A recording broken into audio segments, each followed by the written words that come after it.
အားလုံးပဲမင်္ဂလာပါရှင် Liberation for Universe Channel ကနေပြီးတော့အားလုံးကိုပြန်လည်ကြိုဆိုလိုက်ပါတယ်။ဒီနေ့မှာ pick up file လေးတွေကြည့်ပေးသွားမယ်ပေါ့နော်။ဒီ pick up file ကကြတော့ relationship လေးတွေနဲ့သက်ဆိုင်ပါတယ်။ကိုယ်နဲ့ resonate ဖြစ်တဲ့ဟာကိုယူသွားပါ။အခုလက်ရှိတွဲနေတဲ့သူတွေလည်းကြည့်လို့ရတယ်။ separation ဖြစ်သွားကြတဲ့သူတွေလည်းကြည့်လို့ရပါတယ်။အဲ့တော့ဒီထဲမှာ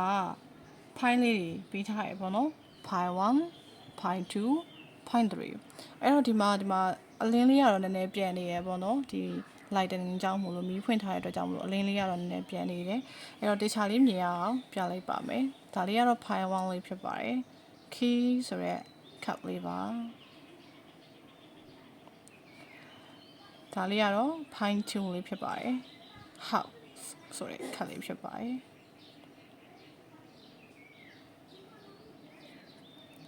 ဒါလေးကတော့ file 3ပါ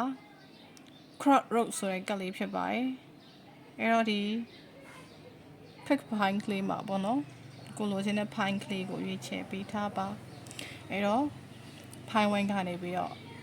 စပြီးတော့ဖတ်ပေးပါမယ်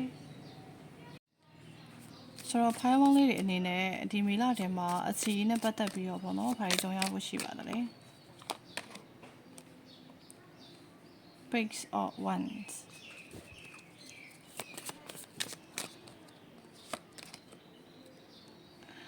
Ten of Cups ပိုင်းဝန်းလေးတွေအနေနဲ့ကဒီမေလထဲမှာဆိုလို့ရှိရင် Page of One ရဲ့ energy 10 of Cup ရဲ့ energy အရာဘာတွေကြုံရနိုင်ပွဲရှိလဲဆိုလို့ရှိရင်အရင်လုံးကအရင်လတွေမှာပိုင်းဝန်းလေးတွေနဲ့ပိုင်းဝန်းလေးတွေရဲ့တစ်ဖက်သူရဲ့ခြားထဲမှာအဆင်မပြေမှုတွေရှိခဲ့မယ်ဆိုလို့ရှိရင်ဒီမေလထဲမှာပေါ့နော်ဘာကြောင့်အဆင်မပြေရလဲဆိုရဲအဖြေတွေကိုရှာပြီးတော့တွေ့သွားလိမ့်မယ်ပေါ့နော်ဘာကြောင့်လဲဆိုတော့ဒီ energy အရာဆိုရင်မေလ4ရက်နေ့က Pluto retrograde ကစပြီးတော့ဝင်လာတယ်ပေါ့နော်အဲ့တော့ Pluto retrograde ဝင်လာတဲ့အချိန်မှာအဓိကကိုယ့်ရဲ့ share တွေကအဓိကပေါ်လာတယ် Pluto ရဲ့ energy ကကိုယ့်ရဲ့အတွင်းအနက်ဆိုင်ဆုံးထဲမှာဘယ်လိုမျိုးကိုယ်စီမှာဒဏ်ရာတွေရှိခဲ့ရလဲဘယ်လိုမျိုးကိုယ်မှာအနာမကျက်တဲ့အရာတွေရှိနေရလဲကိုယ့်ရဲ့ share တွေကဘာလဲအဓိက relationship တွေမှာအဆင်မပြေရတဲ့အကြောင်းရဲ့အခြေခံကလည်းကိုကငငယ်တုန်းကလှည့်လည်ရှုခံရတဲ့ inner child ရှိနေရလားဒါမှမဟုတ်လို့ရှိရင်ကိုယ့်ရဲ့အရင် relationship ကကိုယ့်အပေါ်မှာချီတင်းလောက်သွားတာလားအဲ့လိုမျိုးအနေအထားတွေအများကြီးရှိရပေါ့နော်ဒါကြောင့်မလို့ဒီလိုမျိုးအနေအထားတွေကိုမကင်တွယ်နိုင်တဲ့အတွက်ကြောင့်မလို့ကိုယ့်ရဲ့အထဲကလှုပ်နိုးတဲ့ share တွေကြောင့်မလို့ relationship တွေကတယောက်နဲ့တယောက်ရဲ့ဂျားထဲမှာအဆင်မပြေတာပြောရဆိုရခက်ခဲတာမျိုးအခြေအနေတွေဆိုရင်ရှိခဲ့တာဖြစ်တယ်အဲ့တော့ဒီမေလထဲမှာဖိုင်ဝမ်လေးတွေအနေနဲ့ကကိုဟာဘာကြောင့်ဒီလိုမျိုးတွေဖြစ်တာလဲဆိုတဲ့အဖြေတွေအနေအထားတွေအကုန်လုံးကို page source ရဲ့ energy the key ရဲ့ energy အရာရှာဖွေတွေ့ရှိသွားလိမ့်မယ်ကိုယ့်ရဲ့ share ကိုကိုတေချာတိသွားလိမ့်မယ်အဲ့ဒီတိသွားတဲ့အရာရဲ့ပုံမှာကိုကဆက်ပြီးတော့တေချာကိုယ့်ရဲ့ share ကိုလက်ခံပြီးတော့ healing လုပ်နိုင်မယ်ဆိုလို့ရှိရင်10 of cup ရဲ့ energy ကနှစ်ဦးကြားထဲမှာပေါ့နော်တကယ်ကို celebrate ဖြစ်တဲ့ energy အရင်ကထပ်ပို့ပြီးတော့ဆက်ဆံရေးတွေပို့ပြီးတော့အဆင်ပြေလာတယ်ပို့ပြီးတော့ပျော်ရွှင်လာတယ်ပို့ပြီးတော့ smooth ဖြစ်လာတဲ့အနေအထားတွေကိုရင်ဆိုင်ရလိမ့်မယ်ပေါ့နော်အဲ့တော့ဒါကအခုလက်ရှိတွဲနေကြတဲ့ relationship တွေမှာဆိုလို့ရှိရင်လည်းဒီ share တွေပေါ်လိမ့်မယ်ပေါ်လိမ့်မယ်ပေါ့နော်ဒီ Pluto retrograde အတွက်မှာပေါ်လိမ့်မယ်အဲ့လိုမဟုတ်ဘဲနဲ့ separation တော့ဖြစ်သွားကြပါပြီဆိုရဲသူတွေမှာလည်းပိုင်းဝန်းလေးတွေကဒီလထဲမှာ share တွေတောက်လျှောက်ပေါ်ပါလိမ့်မယ်အဲ့ဒီပေါ်တဲ့အရာတွေကိုကိုတခြားဘယ်လိုမျိုး handle လုပ်မလဲဘယ်လိုဖြေရှင်းမလဲဒါဆိုလို့ရှိရင် separation ဖြစ်သွားကြတဲ့သူဖြစ်ခဲ့မယ်ဆိုရင်တော့မှပဲသူကိုယ့်စီကိုပြန်ပြီးတော့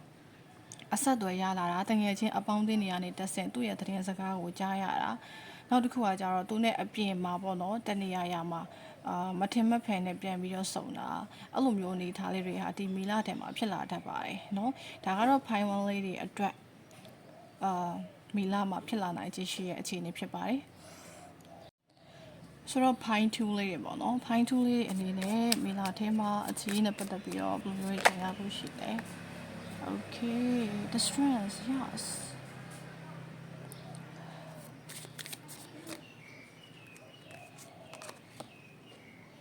the judgment မေးစားရေးပဲပေါ့နော်အဲ့တော့ pine tool လေးတွေ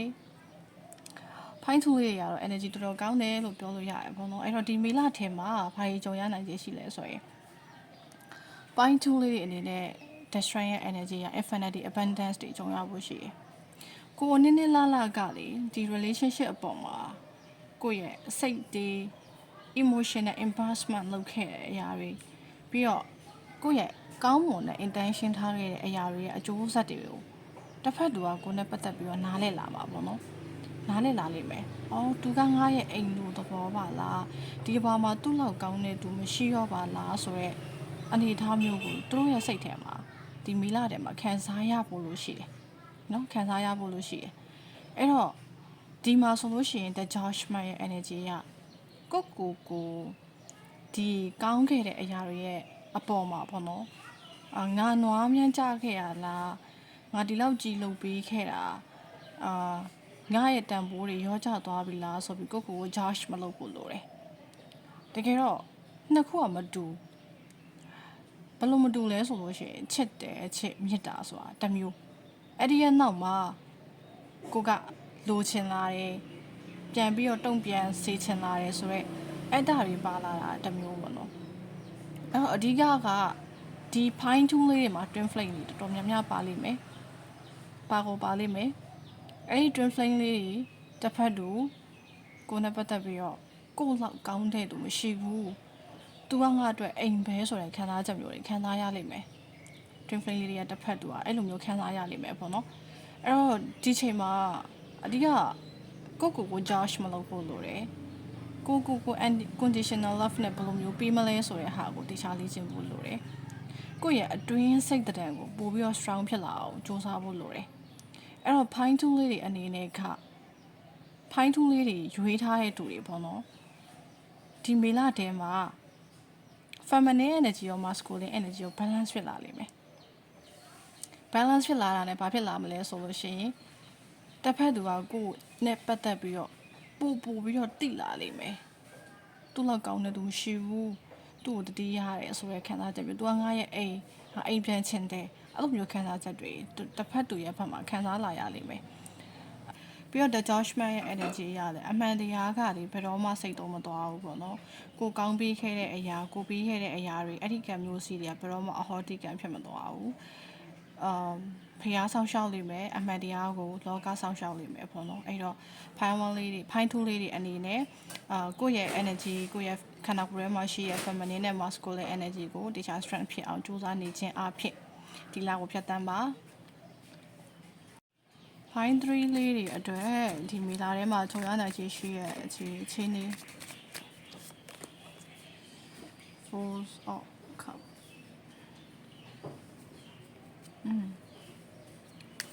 Okay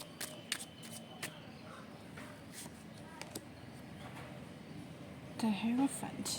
Yes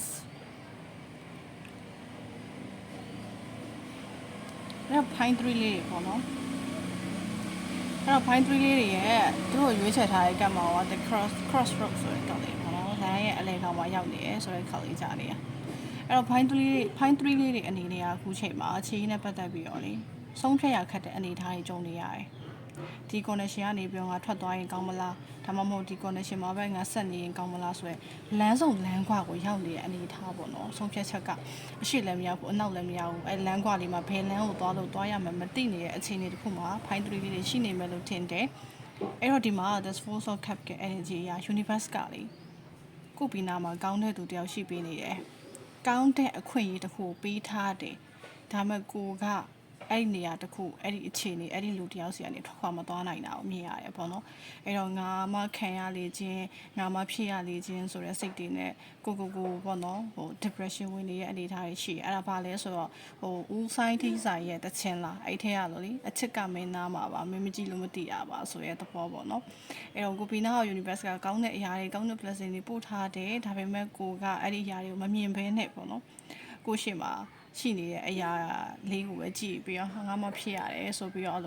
လမ်းဆောင်လမ်းကွာမှာဘာလုပ်ရမယ်ဘာကိုရွေးချယ်ရမယ်မသိရအနေထားတွေကြုံနေရတာတွေ့ရတယ်အဲ့တော့ဒီမှာ the hierophant က energy အရာ universe ကလေကိုယ်အရန်ခိုင်းလုံနေတာကိုယ့်ရဲ့ inner ကိုတိချာနာထောင်ပါကိုယ့်ရဲ့အတွင်းထဲကဒီဆက်ရေးမှာဆက်နေရမယ်ဆိုလဲအတွင်းထဲကတိချာပြောတယ်ဆက်မနေရတော့ဘူးဆိုရင်အတွင်းထဲကတိချာပြောတယ်